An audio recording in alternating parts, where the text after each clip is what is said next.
할렐루야! 반갑습니다. 3일 저녁이 되었습니다. 혹시 피곤하십니까? 조금만 힘을 내시기 바랍니다. 이제 완연한 봄입니다. 지난주 중에 또 이렇게 꽃샘추위가 지나갔지만 이제 더 이상 그런 꽃샘추위가 다시 찾아오기는 좀 어려울 것 같습니다. 날짜로도 이제 4월이 되었습니다. 2월 달에서 3월 달로 넘어오면서 이제 본격적으로 일상생활이 새로워진다. 특히 학생들의 경우 3월부터 새 학기가 시작되기 때문에 방학이 끝나고 학기가 시작되는 의미가 있었죠. 직장인들 경우에는 3월이 되었다고 크게 달라질 것은 아마 없었을 것입니다. 자, 그런데 3월 달 꽤 쌀쌀했습니다. 근데 4월이 되면서 날씨가 많이 포근해졌고, 그리고 길거리의 가로수에서도 여러 종류의 꽃들이 이제 피는 그런 모습들을 보게 됩니다. 이제 다음 주나 그 다음 주에는 또 이렇게 꽃 구경을 가기 위해서 봄나들이 간다는 그런 계획들도 많이 세워져 있는 것 같습니다. 물론 우리 그리스도인들은 4월 셋째 주 주일이 부활주일이기 때문에 둘째 주 주일은 종려주일로 지키고 있고, 종려주일과 부활주일 사이 일주일 동안은 고난주간으로 그렇게 이제 절기를 정하여 지키고 있습니다. 그리고 고난주간 정도까지는 아닐지 모르지만 부활절을 앞둔 40일 동안을 사순절이라는 절기로 지정해서 좀 이렇게 좀 방종하지 말고 경망스러운 그런 모습이 아니라 조금 이렇게 경건하게, 특히 예수 그리스도께서 우리를 구원하시기 위해서 받으셨던 고난을 묵상하면서 그렇게 조금 이렇게 겸손하게 그런 기간으로 보내자. 마치 근신하는 것처럼 그렇게 보내자. 그렇게 이제 정해놓은 절기이기도 합니다. 얘기를 들어보면 이 절기에 성경 읽기도 하고, 개인적으로 금식도 하고, 그 다음에 이제 개인적으로 기도도 하고, 교회마다 조금씩 다릅니다만 부활주의를 앞두고 거기에 맞는 주제들로 이렇게 본문을 설정을 해서 새벽 예배 때 또는 큐티를 하는 그런 교회도 있다고 들었습니다. 그 모든 것이 부활주일에 초점을 맞추고 있습니다. 예수님께서 우리에게 가장 중요한 존재이기 때문에 예수님께서 다시 살아나시는 그날을 기념하는 부활절 절기는 우리 모든 그리스도인들에게 가장 큰 절기일 것입니다. 예수님께서 오셨던 성탄절과 함께 부활절은 우리 기독교인들에게 정말로 소중한 그런 절기입니다. 자, 그러다 보니 부활절을 허투루 지날 수 없지 않겠습니까? 뭔가 잘 준비를 하고 부활절을 통해서 뭔가 더 큰 은혜를 받고 더 큰 축복을 받고 싶은 것이 모든 신자들의 마음일 것입니다. 그런 의미를 담아서 우리가 가장 중요한 행사라고 생각되는 성탄절을 앞두고는 대강림절이 4주 동안 있었고, 그리고 부활주일을 앞두고는 사순절이 거의 6주가량 있는 것입니다. 그렇게 6주 동안 잘 묵상을 하다가 종려주일과 고난주간도 잘 경건하게 보내다가 부활주일을 만나면 그 쏟아지는 은혜가 감당할 수 없는, 주체할 수 없는 충만한 은혜를 하나님께서 쏟아부어 주시더라. 많은 그런 체험의 이야기를 제가 들은 바 있습니다. 저도 그런 은혜를 사모합니다. 목사니까 당연히 그런 은혜가 있지? 꼭 그렇지는 않습니다. 간절히 사모해야 되고요. 잘 준비해야 됩니다. 잘 준비하지 않으면 그냥 아무 특별할 것 없는, 특별히 큰 감동을 받지 못하는, 또 경우에 따라서는 더 속상한 일이 많은, 그날 은혜 받지 못하게 마귀가 얼마나 또 여러 가지 방법으로 방해를 하고 우리들의 마음을 상하게 하고 우리들 서로 다투게 만들겠습니까? 그런 방해를 보면서 다툴 것이 아니라, 야, 마귀가 역사하네. 하마터면 다투고 소리 지르고 은혜 다 까먹을 뻔했어. 근데 싸울 필요 없어. 싸울 필요 없어. 우린 한편이야.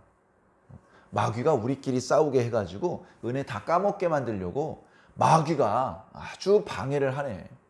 그러나 우리는 싸우지 않았고, 그러나 우리는 은혜를 까먹지 않았어. 야, 어둠이 이렇게 강하게 역사하는 걸 보니까 강렬한 은혜의 빛이 이번 부활주일 날 우리를 향해서 비추어지나 보다. 더 큰 은혜가, 더 큰 축복이 쏟아지나 보다. 오히려 우리는 그렇게 생각할 수 있어야 될 것입니다. 뭐든지 갑자기 되는 것은 없습니다. 어떤 학생이 전교 1등을 했습니다. 갑자기 전교 1등을 하는 것은요, 불가능합니다. 예를 들면 중학교 때 맨날 전교 꼴찌였어요. 반 아이들한테 놀림받고, 교실에 들어오시는 선생님들마다 야단치고 군밤 매기고, 애들 다 있는 데서 막 야단 맞고, 그랬던 학생이 불과 3, 4년 만에 반에서 1등을 하고 전교에서 1등을 하고 우리나라 최고 학부 서울대학교에 입학하고, 이런 일은 일어나지 않습니다. 만약에 일어나면 어떻게 되겠습니까? 부정행위를 했다고 의심을 받고 조사를 받게 될 것입니다. 야, 네가 임마 중학교 때 어떻게 살았는지 다 지금 우리가 생활기록부를 봤는데 이게 어디서 부정행위를 저지르고서 뻔뻔하게 자기 실력대로 공부를 성적을 받았다고 거짓말을 쳐. 이게 하면서 아무도 믿어주지 않는 것입니다.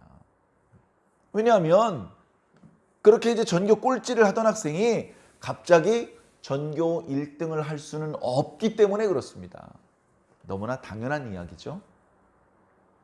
우리가 살면서 깜짝 놀랄 때가 있습니다. 자, 예를 들면 제가 뭐 이러고 있는데 깜짝 놀랐어요. 왜냐하면 제 바로 뒤에 누가 서 있었거든요. 그런데 그 뒤에 서 있었던 사람은 억울합니다. 자기는 놀래킬 생각이 없었어요. 근데 괜히 이 사람이 깜짝 놀라는 겁니다. 왜 놀랬겠습니까? 이 사람이 원래는 저 멀리 있었는데 저 멀리서 내 바로 뒤까지 오는 걸 내가 몰라서 그래서 놀란 겁니다. 어떤 학생이 맨날 전교 꼴찌일 줄 알았는데 전교 1등을 했어요. 그래 이상해가지고 조사를 해봤더니 진짜 실력이에요. 그럼 깜짝 놀랍니다. 야, 전교 꼴찌, 너 어떻게 전교 1등 했어? 걔가 얼마나 오랫동안 피나게 노력하고 공부했는지를 네가 모르니까 깜짝 놀라는 거지. 그걸 아는 사람은 놀라지 않아. 쟤 전교 1등 하고도 남게 열심히 했어. 그 과정을 알면 놀라지 않습니다. 그 과정을 모르니까 놀라는 거예요. 어떤 성도가 부활주일날 은혜를 충만하게 받아서 눈물이 쏟아지고 가슴이 뜨거워지고 너무나 큰 은혜를 받았어. 어이구, 저 사람 맨날 예배 시간에 졸더니만 어떻게 저렇게 은혜를 많이 받지? 그분이 사순절 기간을, 고난주간 기간을 얼마나 간절히 기도하면서 보냈는지를 네가 모르니까 함부로 평가하고 무시하고 그러다가 그분이 이렇게 은혜를 받는 걸 보니까 놀라는 거지. 그분이 정말로 꽤 오랜 기간 간절히 기도한 것을 본 사람은 놀라지 않습니다. 아이고, 저 집사님 그냥 벌써 몇 주째 저렇게 기도하더니 정말 은혜가 쏟아지나 보네. 그렇게 간절히 기도하더니 하나님께서 은혜를 퍽 부어주시는구만. 과정을 본 사람은 놀라지 않아요. 기뻐하고 축하해주고 감사해야죠. 예수님께서 당신의 본래 크기와 능력으로 다시 오실 것입니다. 예수님께서. 그럼 우리는 어떨까? 놀라겠죠. 우리 머릿속에 예수님은 어때요? 2000년 전 유대 청년으로 오셨던 예수님만 연상하는 거예요.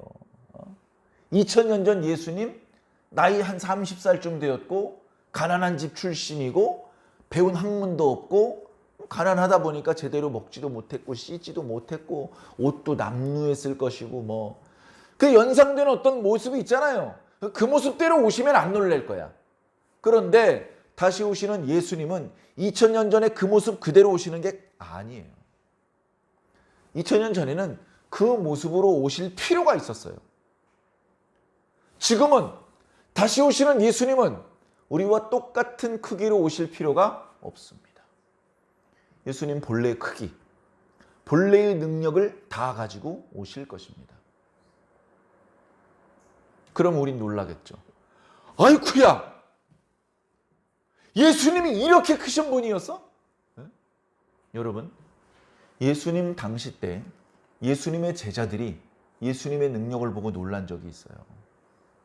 예수님께서 귀신 쫓아내니까 야 신기하다. 병 잘 고치니까 와 대단하다 했는데 바람과 파도를 순종시키는 모습을 보면서 제자들이 뒷걸음질 쳤어요. 도대체 이분이 누구길래 바람과 파도도 순종하는 거냐? 도대체 이분이 누구냐?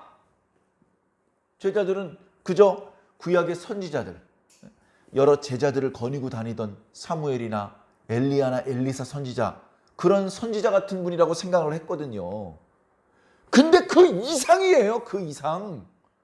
제자들이 도대체 이분이 어떤 분인지 짐작할 수 없는, 구약 성경에 그렇게 큰 선지자가 나타난 적이 없는 그런 능력들이 나타나니까 제자들이 놀라는 거죠. 그때도 이미 놀랐어요. 근데 그때 예수님께서 보여주셨던 능력은 이제 다시 오실 예수님께서 가져오실 능력에 비하면 장난입니다. 너무나 작은 능력만 보여주신 거예요. 우리는 예수님께서 본래 어떤 분이신지 몰라요. 성경 말씀을 통해서 2000년 전 오셨던 유대 청년의 모습인 예수님만 생각합니다. 그러다 보니 다시 오시는 예수님은 우리가 잘 받아들여지질 않는 것이죠. 하나님께서 오시면 예수님께서 오시고 그랬을 때 받아들여지지 않으면 상당히 곤란해집니다. 곤란해집니다. 예수님인 줄 알아보고 영접을 해야 돼요. 그래야 복을 받지 않겠습니까? 사실은 구원의 사명이 아니라 심판의 사명을 가지고 두 천사가 소돔성에 갔을 때, 그때 성문에 롯이 앉아 있었어요. 아브라함의 조카가. 아브라함의 조카가 엄청난 의인은 아니었지만 소돔성에 워낙 지독하게 악한 도시다 보니까 롯이 걱정스러운 마음에 성문에 앉아서 탄식하고 있었어요. 야, 소돔성 왜 이러냐. 이건 아닌데. 이런 생각을 하면서 성문에 앉아 있었는데 하나님께서 보내신 두 천사가 우리와 똑같은 사람의 모양으로 소돔성에 들어온 것이죠. 들어오는 순간 롯이 알아봤어요. 잠깐만, 거기 두 사람 잠깐만. 다른 집으로 가지 말고 우리 집으로 가십시다. 하나님께로부터 온 사람인 걸 알아보았다고요. 그 몇 시간 전 그 두 사람과 함께 하나님께서도 사람의 모양으로 아브라함의 장막 근처를 지나가셨습니다. 마치 아브라함에게 볼 일이 있는 게 아니고 다른 마을로 가려는 사람인 것처럼 아브라함의 장막 옆을 스쳐서 그냥 지나가는 거예요. 그때 아브라함이 낮에 더울 때라서 천막에 이렇게 그늘막 같은 걸 쳐놓고서 나무 그늘 아래 같은 데서 쉬고 있었는데 이렇게 보니까 세 사람이 지나가요. 그때 아브라함이 버선발로 뛰어나가서 그 세 사람 앞에 공손히 머리를 숙이면서 간절히 이렇게 부탁을 했습니다. 그냥 가지 마시고 저희 장막에 오셔서 시원한 물도 한 잔 드시고 발도 좀 씻으시고 지금 많이 더울 시간이니 조금 그늘에서 쉬셨다가 가시면 안 되겠습니까? 그때 당시 아브라함 밑에 수백 명의 목동들과 여러 종들이 있었어요. 그 여러 종들 앞에 아브라함은 왕과 같은 존재였어요. 그랬던 아브라함이 허리를 굽히는 것을 종들이 본 적이 없는데 이상하게 낯선 사람 앞에서 아브라함이 갑자기 굽신굽신 딸랑이가 돼가지고, 그래가지고는 그 세 분이 그냥 가시겠다는 걸 억지로 끌고 와서 자기 장막으로 모십니다. 그러면서 뛰어와가지고 야 빨리 음식에 최고로 좋은 걸로 아낌없이 이러고서 음식 접대를 했던 거예요. 왜 그랬냐? 그분이 하나님이라는 걸 알아본 겁니다. 하나님이라는 걸 알아본 거예요. 아, 우리 갈 길이 멉니다. 왜 이러십니까? 제가 은혜를 많이 입었습니다. 잠깐 들어오셔서 쉬었다 가십시오. 그때 하나님께서 숨김없이 당신을 소개하셨죠. 받은 은혜가 많다 보니까 아브라함이 보내드릴 생각을 하지 않고 하나님과 그리고 함께 온 두 천사를 이렇게 섬깁니다. 그리고 그 앞에서 말동무도 하면서 뭐 더 필요한 게 없는지 살펴드리고 이러고 있습니다. 아브라함에게 내년 이맘때 아들이 있을 것이다 라고 얘기를 하셨습니다. 그때 장막 뒤에서 듣던 사라가 어떻게 했죠? 웃었어요. 내가 이미 할망구가 됐는데 내가 무슨 아기를 낳느냐. 할머니가 아기를 낳다니 아이고 웃겨라. 이러고 웃었습니다. 하나님께서 말씀하셨죠. 사라야, 네가 어찌하여 웃느냐? 사라요? 장막 뒤에서 부시럭거리더니 사라가 그 장막 입구로 들어옵니다. 아이고 하나님, 웃지 않았습니다. 아니다, 네가 웃었느니라. 하나님의 말씀을 믿지 못해서 웃었던 사라는 1년 후에 아들을 품에 안은 기쁨으로 웃게 되었습니다. 그래서 아들 이름이 뭐죠? 이삭. 이삭은 웃음이라는 뜻입니다. 그 자리에서 하나님께서는 갑자기 두 사람을 먼저 보냅니다. 아브라함은 그 두 사람보다는 하나님께 관심이 많기 때문에 하나님 옆에 서서 계속해서 대화를 나누는 것이죠. 그때 하나님께서 말씀하십니다. 아브라함아, 내가 너에게 무엇을 숨기겠느냐? 내가 하려는 일을 일러주겠다. 소돔성이 너무나 죄악이 관영하여서 근심이 많구나. 그 성을 오늘 밤 불로 심판할 것이다. 그때 이제 아브라함이 하나님 의인이 있다면, 의인 50명이 있다면 워낙 죄인들이 많기 때문에 의인 50명도 같이 죽이시겠습니까? 아니, 의인 50명이 있다면 그 50명 때문에 그 성을 용서하겠다. 이제 이런 대화를 했던 것이 바로 그 장막에서 있었던 거예요. 그 시작이 뭐냐면요, 그냥 지나가는 나그네가 아니라 하나님인 걸 알아보는 겁니다. 그래서 그분을 자기 집으로 모셔 들이다 보니까 놀라운 은혜를 체험하게 된 것이죠. 어떻게 하나님을 너희 집으로 모셨니? 어떻게 하나님과 음식을 먹었니? 어떻게 하나님과 대화를 했니? 상상도 할 수 없는 상황이 연출이 되었는데, 그것은 어떻게 보면 갑자기 그렇게 된 것 같습니다. 갑자기. 그런데 사실은 우리가 그 과정을 다 몰라서 그렇지 결코 갑자기 되는 일이 아닙니다. 세상 지말에 하나님께서 온 세상을 심판하실 겁니다. 불신자들 입장에서는 어떤 거죠? 갑자기 재앙이 쏟아지는 거예요. 갑자기.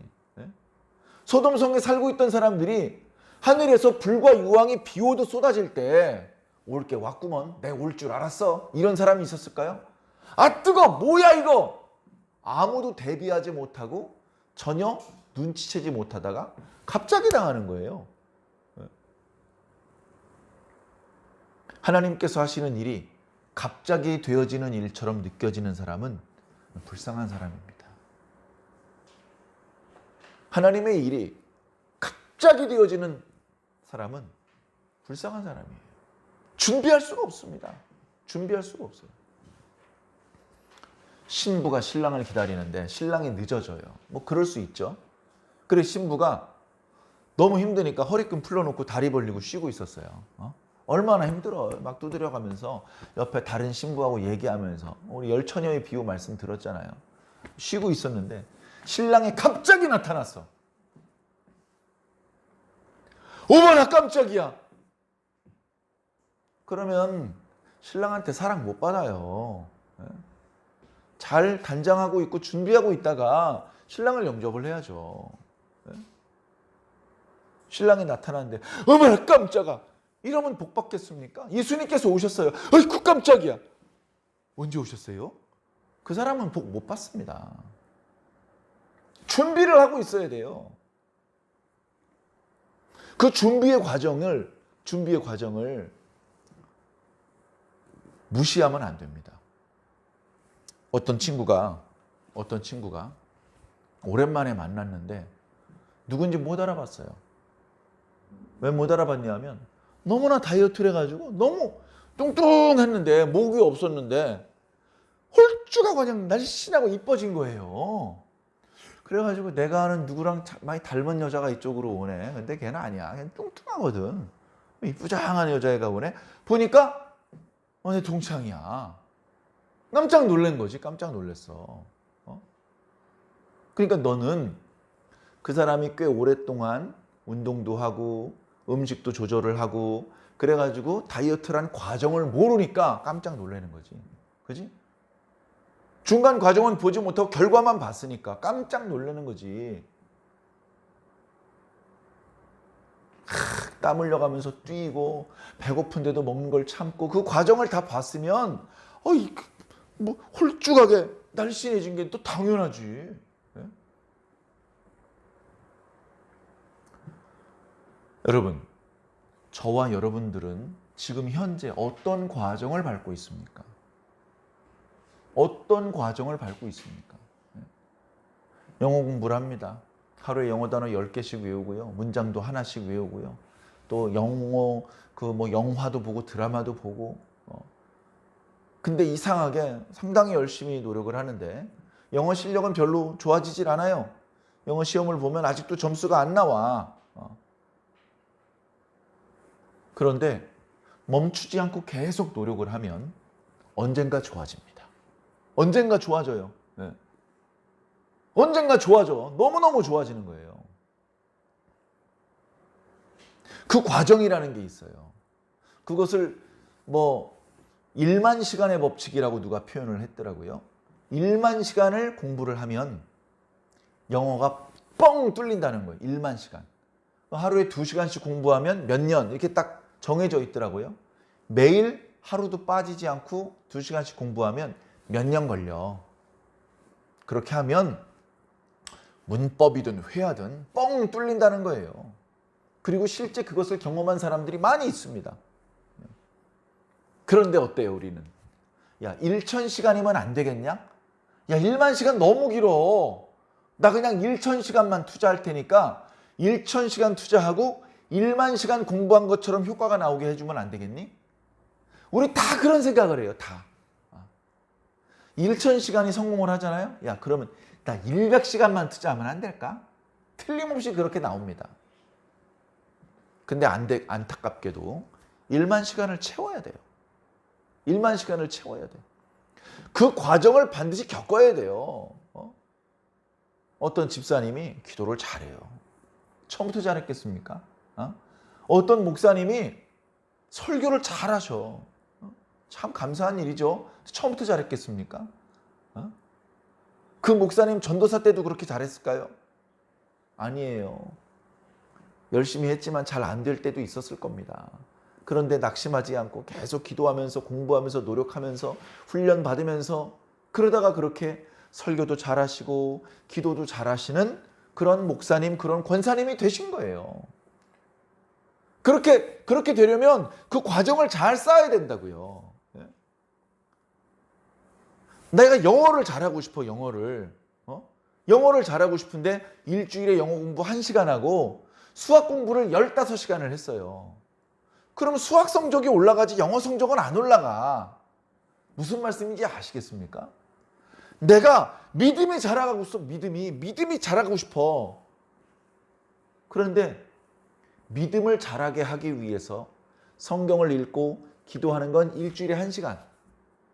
드라마는 20시간을 본다면 여러분 믿음이 자라날까요? 안 날까요? 네?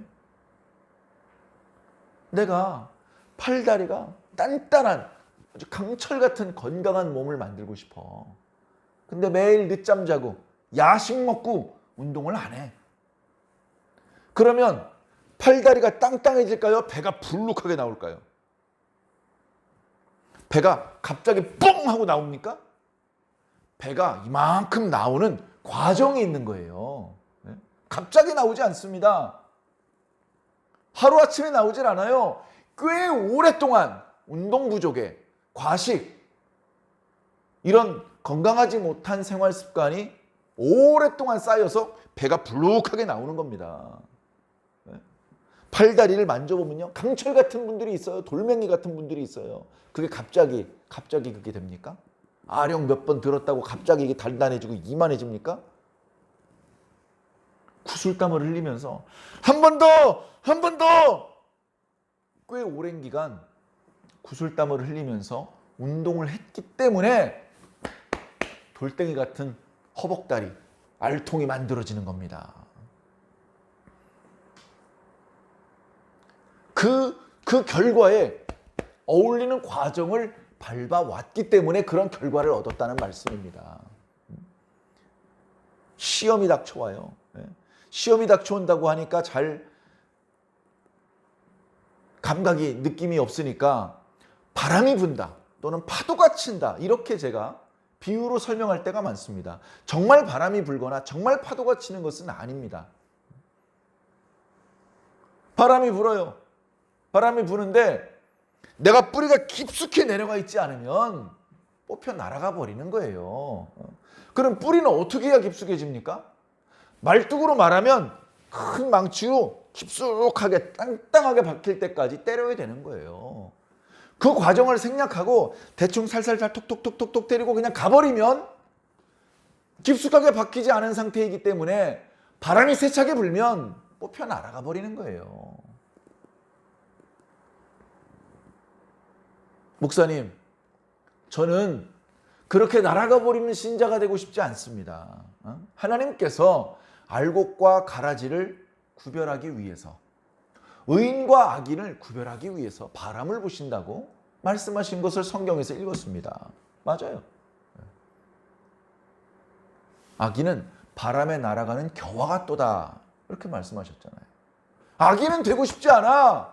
하나님께서 부시는 심판의 바람, 환난의 바람, 고난의 바람에 날아가 버리면 하나님 나라 못 들어가는 거잖아요. 그러고 싶지 않아. 남아 있어야 돼. 남아 있어야 돼. 알곡으로 인정받아서 곳간에 들어가야 돼. 그러면 알곡이 되는 그런 과정을 밟아야 하잖아요. 그죠? 쭉정이가 되는 방식으로 오랫동안 살았으면서 알곡이 받는 축복을 받고 싶다면 이게 되겠습니까? 알곡 대접을 받고 싶으면 알곡이 될 수밖에 없는 과정을 밟아가는 거예요. 어려워도 11조 헌금하고, 피곤해도 예배 참석하고, 바쁜 일이 많지만 예배 지각하지 말고, 알곡이 될 수밖에 없는 그런 과정이 있어요. 하루 이틀 충성해서 알곡되는 거 아닙니다. 하루 이틀이 되는 게 아니에요. 꽤 오랫동안 지속적으로 한결같이. 그러다 중간에 교회 한번 빠지면 지옥 백성 되는 거 아닙니다. 전에도 말씀드렸죠. 교회를 빠지는 사람은 누구냐? 교회에 출석하지 못했는데 마음이 편안한 사람. 그 사람은 교회 빠진 사람이에요. 그런데 몸은 여기 와 있지 않지만 마음이 넘어가. 애가 타. 아이, 지금 예배 시간일 텐데, 내가 지금 교회에 있어야 되는데, 그런 안타까운 마음, 그리고 지각을 해도 1초라도 빨리 교회 가려고 막 교회로 뛰어오는 사람, 이 사람은요 일찍 온 사람과 같은 대접을 받을 수 있습니다. 헌금을 해도 단순히 금액의 많고 적음으로 하나님께서 판단하시는 게 아니고요, 언제나 하나님께서 중요하게 보시는 건 마음입니다. 마음. 충성을 할 때도, 헌금을 할 때도, 봉사, 무슨 뭘 할 때도 우리의 진심을 보시는 거예요. 진심을 담아서 기도하는 그 과정, 진심을 담아서 봉사하는 그 과정들이 있지 않습니까? 예? 봉사 얼마나 해봤어요? 주일학교 교사 3주 했습니다. 뭔가 하나님 앞에 말씀드리기 부끄럽지 않습니까? 주일학교 교사 15년 하고 성가대원 20년 했습니다. 조금 했네. 그래도. 과정이 필요한 거예요, 과정이. 물론 뭐 10년은 충성한 거고 9년은 모자란 그런 말씀을 드리려는 것이 아닙니다. 그런 우리끼리 통하는 그런 기준이 있는 게 아니에요. 하나님께서 마음 중심을 보시는 거기 때문에 한 달을 섬겼어도 그 과정을 충실히 밟았구나 인정받는 사람이 있을 수 있습니다. 그러나 예수님 우편 강도처럼 아무것도 하지 않고 갑자기 낙원에 가는 것만 바라면 안 돼요. 우리가 할 수 있는 최선을 다해야 됩니다. 최선을 다해서 기도하셨습니까? 최선을 다해서 예배 출석하셨습니까? 교회에 출석하신 날은 지각하지 않으려고 애쓰셨습니까? 교회 와서 손님처럼 가만히 앉아서 말씀만 듣다 가지 않고 뭐 조금이라도 봉사하셨습니까? 먼지라도 닦고 주보라도 접고 뭐 조그만 거 떨어져 있는 쓰레기라도 쓰레기통에다 넣고 뭐 그런 거라도 좀 하셨습니까? 하나님께서 보실 때 이쁜 마음이 있어요.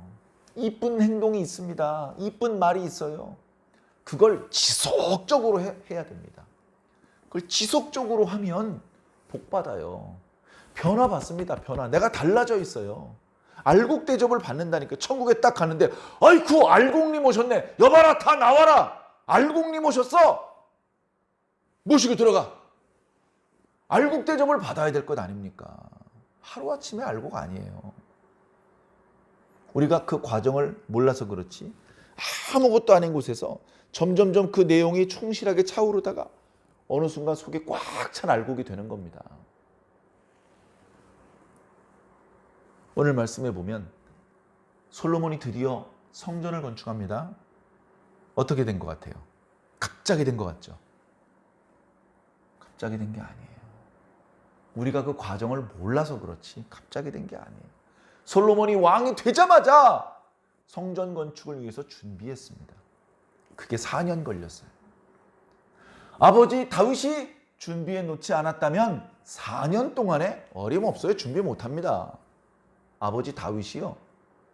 말년에 자기 건강도 돌보지 않고 목숨 걸고 솔로몬이 성전을 건축할 수 있는 만만의 준비를 다 해놨어요. 솔로몬이 돈이 없어서 성전 짓는데 어려움을 겪지 않도록 갑자기 전쟁이 터져가지고 공사가 중단되지 않도록 모든 준비를 다 해놨어요.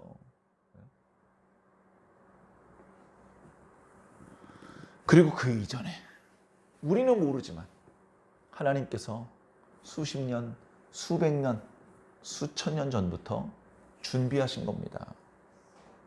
그 결과물을 지금 솔로몬의 손으로 짓는 것뿐이에요. 솔로몬이 솔직히 말해서 나무를 깎을 줄 압니까? 돌을 다듬을 줄 압니까? 사실은 솔로몬의 이름으로 그 성전이 이름 붙여질 뿐이지 솔로몬이 한 건 아니죠. 솔로몬이 물론 지휘 감독을 했지만 실질적으로 돌은 석수들이 다듬었고 나무는 목수들이 깎았잖아요. 솔로몬 한 명의 마음만 감동돼 가지고는요 성전을 건축할 수 없어요. 솔로몬뿐 아니라 모든 신하들, 모든 이스라엘 백성들, 심지어 이스라엘 주변의 이방 백성들까지 마음이 감동돼야 돼요. 네? 현장에서 연장 들고 뚝딱뚝딱 하는 게 편하지. 저 멀찍이서 돌이고 나무고 다 다듬어 가지고 와서 현장에선 조립만 하는 방식으로 시공하는 게 편하겠습니까? 그런데 오늘 말씀을 보면 공사 현장에서 철 연장 소리가 들리지 않았대요. 왜? 멀찍이서 다 다듬어 가지고 온 거기 때문에. 얼마나 불편한 방법입니까? 솔로몬이 그렇게 지시를 했더라도 왕이시오 왜 그러십니까? 그냥 저희들 일하던 방식대로 그냥 하겠습니다. 그렇게 하지 않고 다들 자발적으로 성전 건축을 할 때 어떤 돈을 아끼지 않고 어떤 노력을 아끼지 않고 더 쉽게 할 수 있는 방법을 알지만 그 방법을 쓰지 않고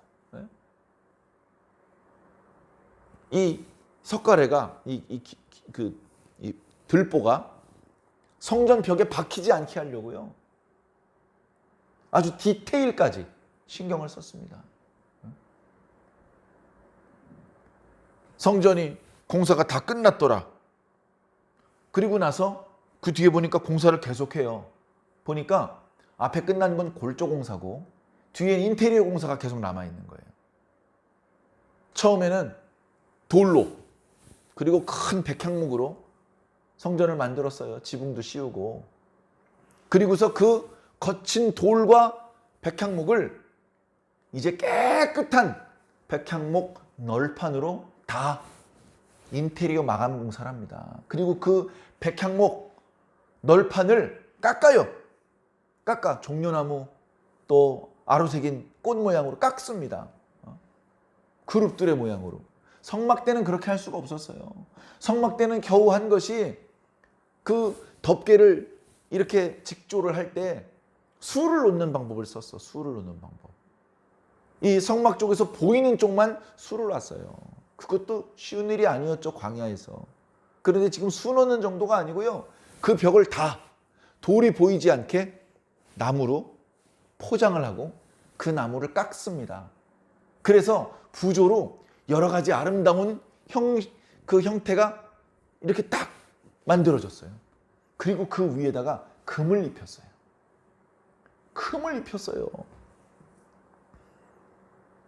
금을 얇게 금박으로 만든 다음에 그 위에다가 하나하나 비늘 입히듯이 입힌 거예요.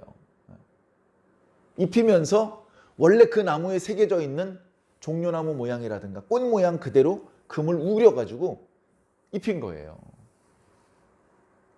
그래, 사실 성소 지성소 안에 창문이 따로 없지만 문을 닫고 나면 빛이 들어올 구멍이 하나도 없어서 너무나 어두운 곳이지만 그 안에 순금 등잔대를 10개를 놓거든요. 성막엔 1개였어요. 순금 등잔대 10개를 만들어가지고 거기다 불을 비치면요. 그 불빛이 벽에 이렇게 입혀놓은 금 때문에 휘황찬란했어요. 그 금으로 하나님의 영광을 표현한 것이에요.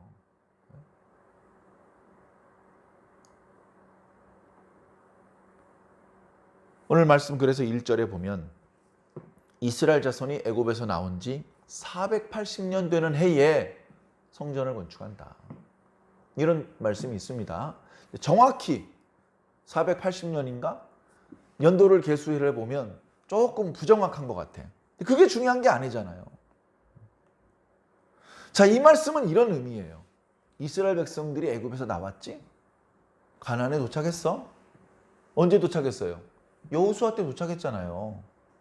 그런데 너희들의 출애굽은 지금 끝난 거야. 지금 끝난 겁니다. 지금. 이동하는 성막이 아니라 이동할 필요가 없는 성전을 가나안 땅에 건축했으니 이제 이 땅을 너희들이 확실히 완전히 소유한 것이다. 아니, 가나안 땅 들어온 지가 수백 년이고, 그리고 이 가나안 땅에서 왕들도 벌써 여러 명 있었고, 그런데 성전이 없었잖아요. 성막은 뭡니까? 아직도 여기를 우리가 확실하게 차지한 게 아닐 수도 있기 때문에 여차하면 또 걷어가지고 이동할 수 있기 위해서 성막의 상태를 유지하는 거란 말이죠. 그러나 성전이 건축되는 순간 이제 이스라엘의 광야 생활은 끝났다. 그리고 하나님께서 아브라함에게 주셨던 언약은 이제야 완성된 것이다. 그것을 말씀해 주시는 표현입니다. 오늘 말씀 마치기 전에 꼭 드리고 싶은 말씀은 11절부터 13절까지 말씀입니다. 여호와의 말씀이 솔로몬에게 임하여 이르시되 하면서 하나님께서 뭔가 말씀해 주시거든요. 그 말씀의 내용이 그렇게 길지 않아요. 예를 들면 말씀의 내용이 이런 겁니다. 네가 이렇게 하면 내가 복 줄게. 이런 내용입니다. 그런데 복을 받는 조건에 해당되는 부분이 조금 의아해요. 예를 들면 이런 겁니다. 야, 솔로몬아, 네가 나를 위하여 성전을 건축하면 내가 너에게 복을 줄게. 이렇게 말씀하셨다면 그래, 역시 성전 건축을 하나님께서 좋아하셔. 이렇게 쉽게 이해할 수 있을 겁니다. 근데 그렇게 말씀하지 않았어요. 솔로몬아, 네가 성전을 건축을 했구나. 야, 근데 골조 공사만 돼 있는 상태가 되다 보니 아직은 볼품이 없는 것 같아. 네가 아름답게 인테리어 공사까지 하면 내가 복을 줄게. 이렇게 말씀하신 것도 아닙니다. 하나님께서 정말 원하시는 것은 따로 있었던 거예요. 성전을 건축하는 걸 원하신 게 아닙니다. 성전을 아름답고 화려하게 인테리어 공사하기를 원하셨던 게 아니에요. 하나님께서 원하시는 것은 말씀이 기록된 대로 하자면 솔로몬이 하나님의 계명을 잘 지키는 것입니다. 다르게 표현하자면 솔로몬이 하나님 백성다운 성품을 이루는 것이에요. 제가 종종 말씀드리죠. 우리가 달성해야 되는 목표는 성전 건물이 아닙니다. 우리가 달성해야 되는 목표는 하나님 백성으로서의 내면이에요. 내면. 하나님 백성다운 그런 성품입니다. 그게 우리가 달성해야 될 목표예요. 그것을 위해서 계명을 주셨던 거예요. 계명을 쭉 읽어보면 하나님께서 우리가 어떤 성품으로 살아야 되는지 말씀해 주시는 게 보입니다. 그럼 그 성품을 가져야 되는 거예요. 야, 율법에 600여 가지 조항밖에 없네? 그럼 율법에 없는 조항은 어떡하니? 하나님께서 주신 성품을 가지면 조항은 필요 없어 이제. 난생 처음 보는 상황을 맞이하게 되더라도 하나님의 뜻대로 생각하고 말하고 행동할 수 있어요. 중요한 건 성품입니다. 하나님 나라에 누가 갑니까? 얼마 이상 헌금한 사람이 가는 건가요? 성경시험 봐서 몇 점 이상 득점한 사람이 가는 건가요? 아니요. 성품이 준비된 사람이 가는 거예요. 성품이 준비된 사람이 과정을 잘 밟은 사람입니다. 성품은 갑자기 만들 수가 없어요. 과정이 필요합니다. 이스라엘 백성들이 그래서 애굽에서 나와서 가나안으로 바로 가면 안 되는 거였어요. 광야를 지나가야 됐습니다.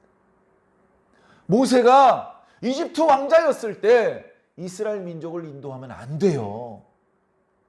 40년 동안 미디안 광야를 헤매는 과정이 필요한 거예요. 그 과정을 생략할 수 없는 것입니다.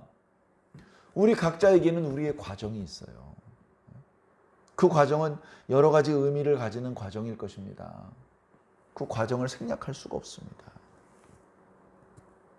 그 과정이 힘들고 이 과정이 언제 끝나는지 모르고 기약도 없고 너무 긴 것 같아도 그래도 어리석은 욕심, 어리석은 생각 다 내버리고 겸손하게, 묵묵하게 각자 자기에게 주어져 있는 길을 걸어가시기 바랍니다.